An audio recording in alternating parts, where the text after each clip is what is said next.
انسان سے زیادہ بے وقوف، عالم، جاہل، ناشکر، گھٹیا کون ہو سکتا ہے؟ وہ اپنی اصل سے واپس نہیں، نقل کو اثر کہہ رہا ہے، ساری زندگی جسم کی پرورش کرتا رہتا ہے، ساری زندگی جسم خوشبودار صابن سے دھوتا رہتا ہے،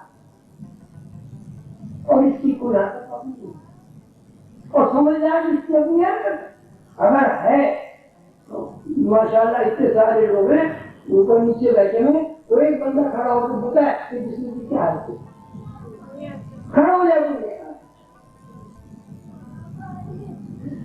ثابت نے صرف بتائے کہ میرا ماضی جسم ہے یا اصل ماضی جسم اسی وقت تک ہے جب تک اس کے اندر روح اور روح کی مرد عورت میں کوئی تفصیل نہیں،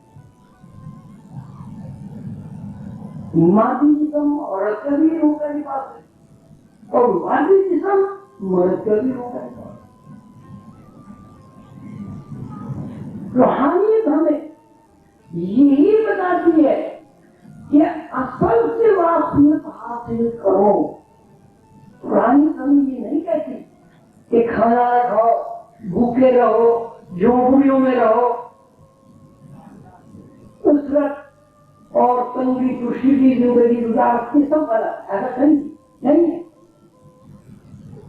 اللہ تعالیٰ اپنی مخلوق کو خوشحال دیکھنا چاہتا ہے، اللہ تعالیٰ اگر اپنی مخلوق کو آرام دینا نہ چاہتے تو کسی سائنٹسٹ کے دماغ میں ہوائی جہاز بنانے کا خیال کبھی نہیں۔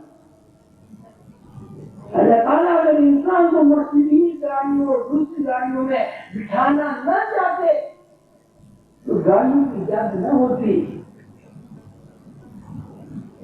اللہ تعالیٰ اگر انسان کو آرام اور خواہش میں رکھنا نہ چاہتے تو جنت کی نعمتوں سے انسان کو آشنا نہ کر، پہلے آدم کو جنت پر ساری آسائش و آرام سے مہیا کی، خیال کی طاقت کا اللہ تعالیٰ نے مظاہرہ کیا۔ اس نے کہا پانی، آدم نے سوچا پانی، پھر اللہ کے سامنے رکھا۔ جب آدم جنت سے باہر آ گئے، جب آدم جنت سے باہر آ گئے، کیا جنت کا دماغ ختم ہو گیا؟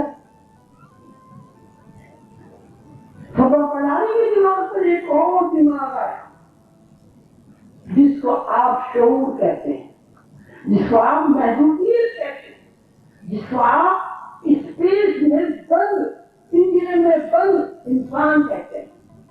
لیکن اللہ تعالیٰ نے جنت کا شعور آپ سے واپس نہیں لیا۔ اللہ تعالیٰ نے فرمایا اگر تم نے نافرمانی نہیں کی، اللہ کی بندوں کی باتوں کو مانا، پیغمبروں کی باتوں کو تسلیم کیا، شرک نہیں کیا، ہم تمہارے وطن تمہیں واپس دے دیں گے۔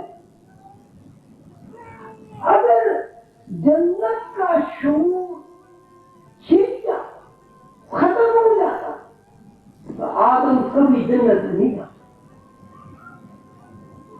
مطلب ہے کہ ہر انسان کے اندر جنت کا شعور موجود ہے، لیکن اس جنت کے شعور پہ دنیا کے شعور خالی ہے۔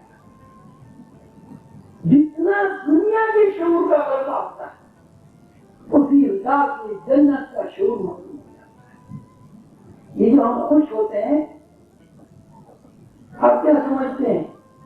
یہ دنیا کے شعور سے ہم خوش ہوتے ہیں؟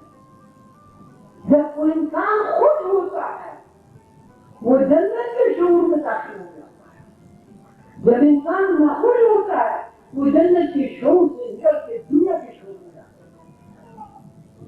کبھی وہ خوش ہوتا ہے، کبھی وہ رنجیدہ ہوتا ہے، جب رنجیدہ ہوتا ہے تو محدود ہو جاتا ہے، جب خوش ہوتا ہے تو محدود۔ اور یہ دونوں صلاحیتیں خواتین اور مرد حضرات کے اندر برابر موجود۔ مجھے نہیں پتا کتنی دیر ہوگی، مجھے تقریر کرنے کا اندازہ نہیں ہوتا. میں اپنی بات کو مختصر کرتا ہوں اور میں آپ حضرات کی خدمت میں خصوصاً خواتین یہ عرض کرنا چاہتا ہوں کہ اب دور پلٹ رہا.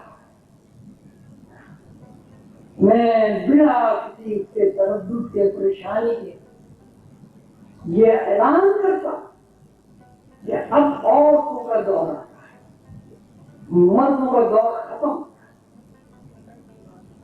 اگر خواتین نے اپنے جنت کے شعور کو تلاش کر لیا، یہ ساری دنیا امن کا گہوارہ بن جائے گی. اگر خواتین نے اس بات کو نہ سمجھا تو جو مرد حضرات کے ساتھ ہوا، بے سکونی، پریشانی، بیماریاں، دکھ، درد، مستقبل کا خوف، وہ عورتوں کے ساتھ بھی. رسول اللہ صلی اللہ علیہ وسلم کی رحمت، شفقت، نسبت اور علوم جو اللہ تعالیٰ نے مجھے عطا فرمائے، میں اللہ کا بہت شکر گزار ہوں.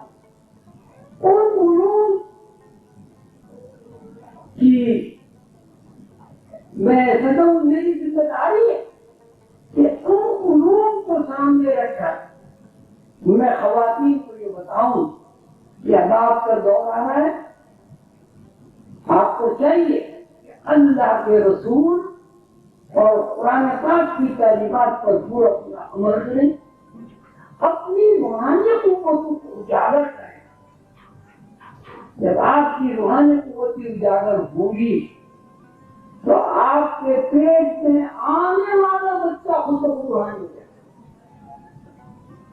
جب آپ کے اندر اللہ کے رسول کی محبت محسن ہوگی تو آپ کے بچے وہی کچھ کریں گے جو آپ کے اندر اللہ کی دی ہوئی روشنیاں اور نور کا